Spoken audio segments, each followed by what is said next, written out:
se hacía pasar por policía. Sus principales víctimas, jovencitas a las que atraía mediante perfiles falsos de Facebook. Su casa, un testigo silencioso que ocultaba y guardaba las mayores aberraciones que cometía. Bienvenidos a Red Flags. Hoy conoceremos la historia y el caso de Richard Choque Flores. Empezamos.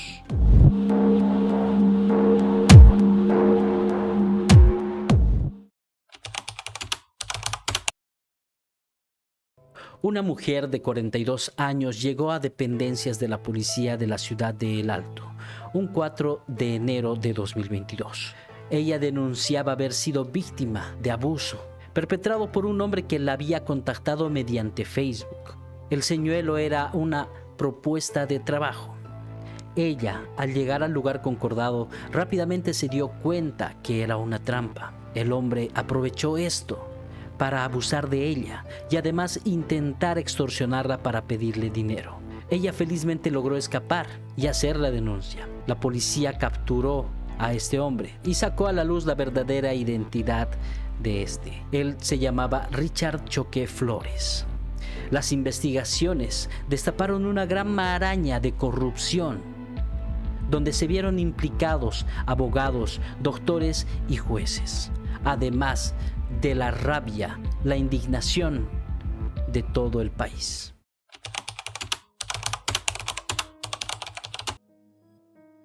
Richard Choque Flores nació un 9 de noviembre de 1988 en la ciudad de El Alto, Bolivia, en la zona de La Valliviana.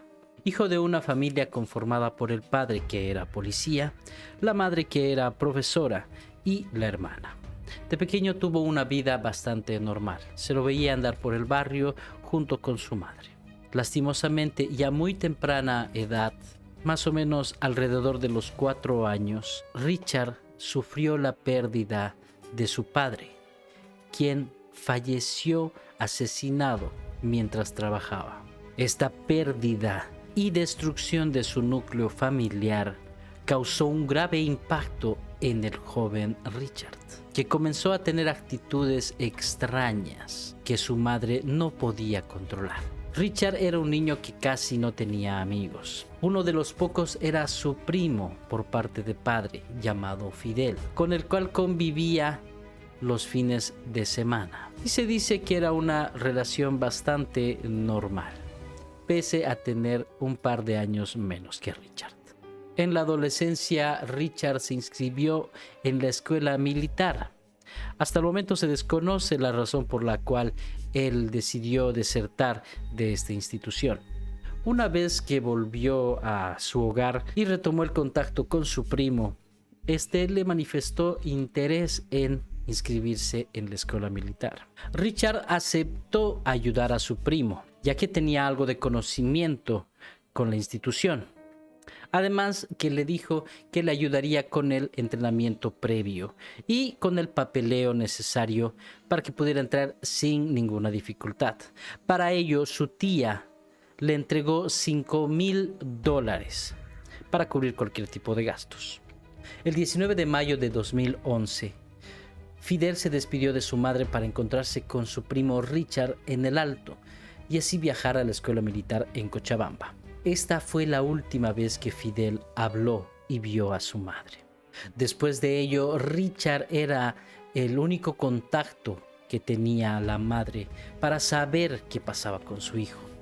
Al principio no levantó muchas sospechas, pero después de tanto tiempo, la madre ya empezó a preocuparse y exigía a Richard comunicarse con él. A lo que Richard le dijo que Fidel estaba en un curso de paracaidismo en Haití y que además de ello necesitaba dinero para continuar con el curso y algunos materiales, los cuales además exigía a su tía para que Fidel pudiera continuar con sus cursos.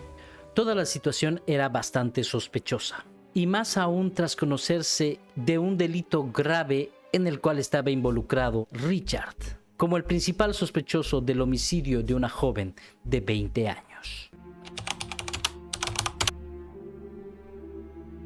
El día 20 de noviembre de 2013, una joven llamada Blanca Rubí Limache se dirigió a su universidad la UPEA del Alto, como ya lo había hecho ya durante 2 años antes. Ella estaba estudiando la carrera de Derecho. Lastimosamente esa tarde no volvió a su casa. La familia no tenía ni idea de dónde se encontraba y tampoco tenía ni una pista de su paradero. Hasta que al día siguiente la madre recibió un mensaje que ningún padre quisiera recibir.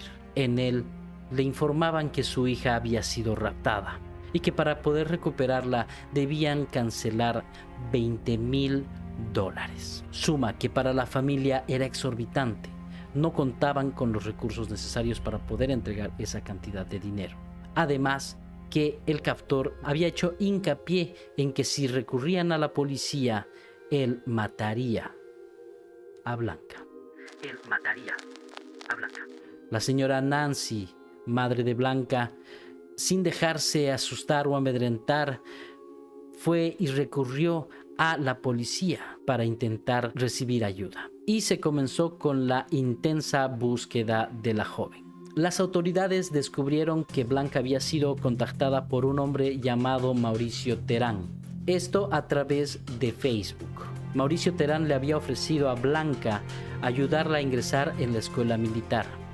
Así que la convenció de encontrarse en un lugar. El operativo de búsqueda se había extendido durante 9 días, hasta que las autoridades, y en complicidad de la señora Nancy, armaron un plan.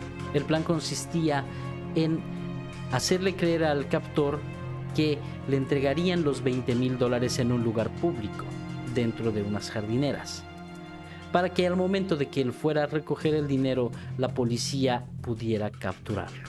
Felizmente el plan resultó y el secuestrador fue capturado.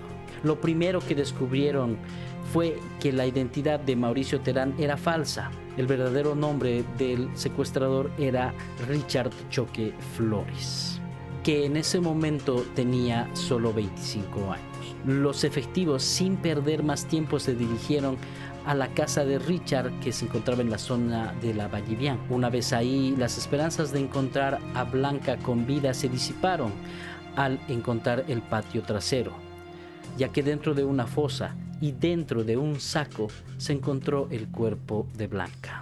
Además que dentro de la casa fueron encontrados varias credenciales, carnets y identificaciones de otras mujeres, además de ropa interior. Con estos hallazgos y la muerte de Blanca, Richard Choque fue encarcelado. La necropsia posterior determinó que Blanca fue asesinada por asfixia y además de recibir varios golpes en la cabeza.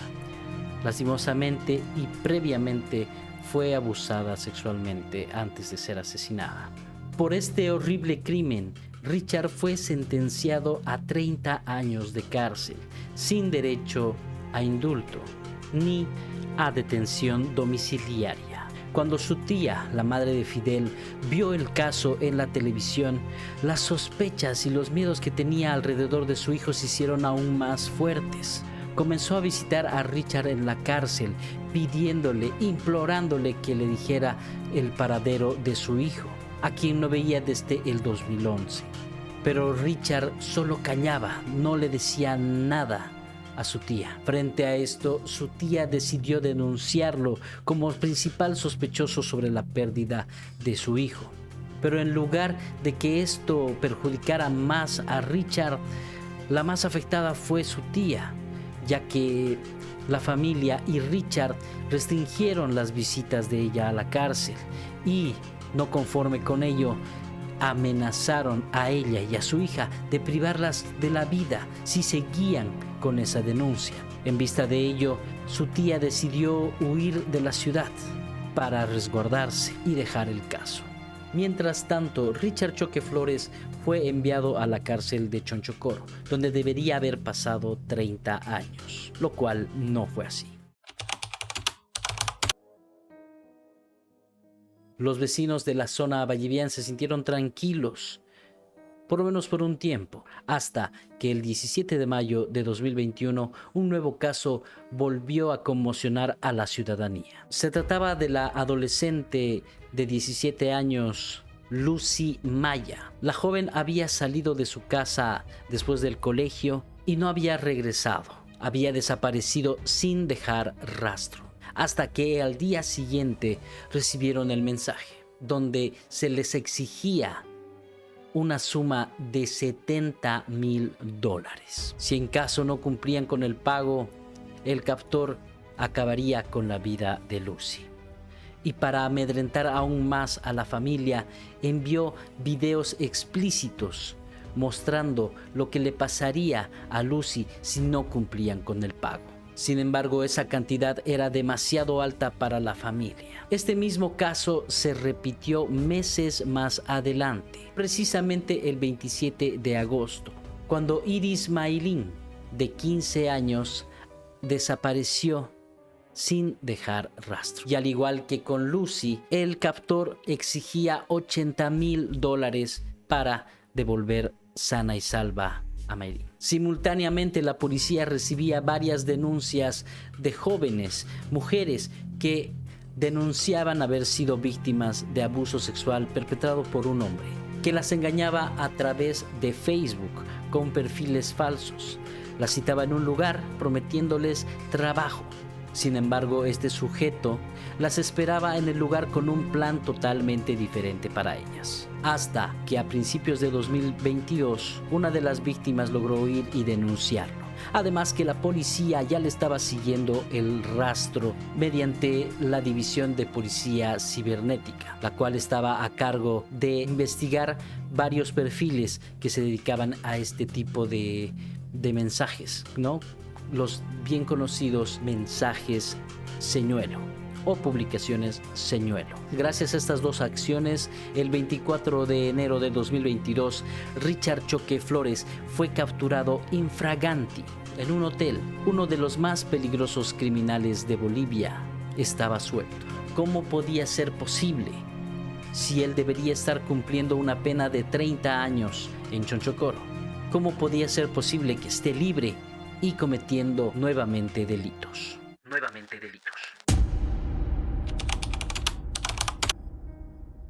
Las investigaciones que siguieron a este caso demostraron la falla y la corrupción que existe dentro del órgano judicial, que debía velar por la seguridad de la ciudadanía. Esto ocasionó que toda la gente se pusiera histérica y rabiosa en contra de las autoridades. Abogados, médicos y jueces se vieron involucrados en este caso. Con la nueva investigación se descubrió que el 24 de diciembre de 2019, cuando Richard apenas tenía solo 6 años en la prisión, fue puesto en libertad por orden de un juez, aunque su sentencia dictaminaba que no tenía derecho a indulto. Pese a ello, sus abogados encontraron la manera de revertir esta situación. Lejos de haber sido una estrategia legal, recurrieron al soborno.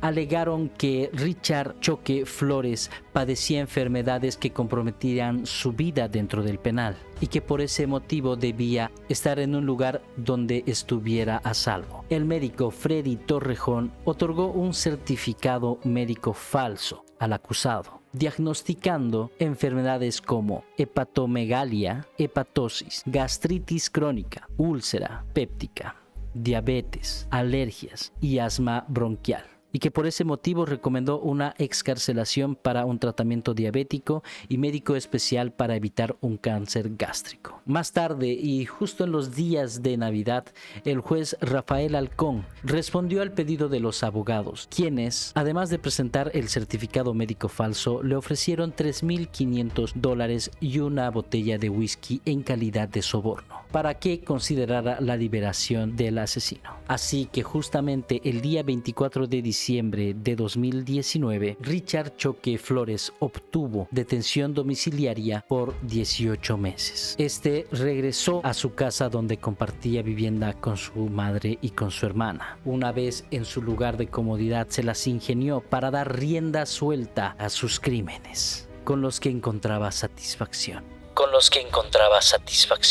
Una vez libre, logró acumular 77 víctimas en su prontuario. Se rumora que podrían ser más, debido a que Richard viajaba constantemente a Cochabamba y Santa Cruz. El modus operandi se basaba en crear perfiles falsos en Facebook, haciéndose pasar por policía y en otras ocasiones como dama de compañía. El nombre que utilizaba era el de Aide Mitzi Flores. Con este se ganaba la confianza de las jóvenes y se aprovechaba de su vulnerabilidad económica. Él publicaba en Facebook una oferta que decía lo siguiente: amigas que quieran generar ingresos en sus ratos libres, buenos ingresos, escriban al privado. Ojo, se paga por hora, día o semanal. Escríbeme. Cuando las víctimas llegaban al alojamiento donde eran citadas, él armaba la escena, donde plantaba drogas. Él aparecía vestido de policía. Ellas, al verse en esa situación, asustadas, este falso policía las amenazaba con llevarlas a la cárcel por posesión de drogas. Ellas, para evitar ser llevadas, accedían a las exigencias del falso policía. Principalmente eran favores sexuales. Posterior a ello, eran extorsionadas para entregarle dinero. Al haber tantas coincidencias con el primer caso de la señorita Blanca Rubí-Limachi, fue fácil asociarlo con los nuevos casos de 2021. Así que sin tiempo que perder, obligaron a Richard a confesar. El delincuente confesó que él era quien privaba a sus víctimas de la libertad y posteriormente las asesinaba. Enseguida la policía se dirigió a la casa de Richard Choque Flores en la zona de la Vallivian, donde efectivamente encontraron los dos cuerpos de Lucy y Maylin. Y, para sorpresa de todos, en el patio y de igual manera enterrado se encontraba el cuerpo de su primo, Fidel Lecón Choque. Al fin su madre descubrió dónde se encontraba su hijo, que lastimosamente cayó en las garras de este sujeto. Las pericias psicológicas determinaron que Richard Choque Flores tenía el perfil de un psicópata carente de empatía, ausencia de remordimiento y un alto grado de reincidencia en los crímenes. Características que ya se habían determinado en su primera aprehensión, pero que el juez Halcón pasó totalmente por alto. Richard Choque cumple una sentencia de 30 años sin derecho a indulto. Esperemos que en esta ocasión no se repitan los errores del pasado. A raíz de esta sentencia, los vecinos de la zona de la Vallivian fueron a la casa donde vivía Richard Choque Flores junto a su familia y en medio de amenazas, gritos y desesperación, quemaron parcialmente la casa, obligando así a la policía a intervenir y sacar a los familiares de Richard, quienes fueron acusados de complicidad en los crímenes de Richard Choque Flores. Pese a ello, la ciudadanía no se sentía conforme. Conformaron marchas que partían desde la casa de Richard Choque Flores con dirección al Tribunal Departamental de Justicia. Marcha que fue liderada por mujeres en contra del machismo y el abuso, además de la corrupción que existe en el órgano judicial, alegando que no hay justicia para los pobres. Que no hay justicia para los pobres. Nuevamente llegamos a esta parte, donde las red flags son bastante evidentes. Mensajes extraños en redes sociales, citarse en lugares escondidos o en lugares inapropiados, la segunda red flag. Y ser contactados para este tipo de trabajos es la otra red flag. Muchas veces la economía y el dinero puede orillarnos a tomar decisiones difíciles, pero lastimosamente hay gente que se va a aprovechar de ello. Debemos estar atentos a estas situaciones. Este video sí es un poco más largo de lo habitual. Este es el capítulo 2 de Red Flags. Espero les haya gustado. Esta investigación traté de hacerla un poco más guionada para no dejar detalles de por fuera. El primer video fue un éxito, felizmente, y gracias a todos ustedes por sus likes, por sus comentarios. En TikTok, sobre todo, llegamos a casi 150,000 visualizaciones y un montón de reacciones y comentarios. Sé que hay errores aún en la investigación, pero para eso está esta comunidad. Se está abriendo el debate y se puede acotar para así llegar a más gente y que más gente pueda tener en cuenta estas alertas que se presentan en nuestras vidas a diario. Como siempre, este espacio y este material es con todo el respeto a las familias dolientes. Esperemos que en algún momento puedan encontrar algo de paz y consuelo, aunque sea difícil. Desde aquí les mando todo mi cariño y los espero en el siguiente capítulo. Si quieren que hablemos de algún caso en especial, háganlo saber también aquí en los comentarios. Estaré agradecido y me pondré a investigar. Mi nombre es Juan José Roca. Hasta la próxima.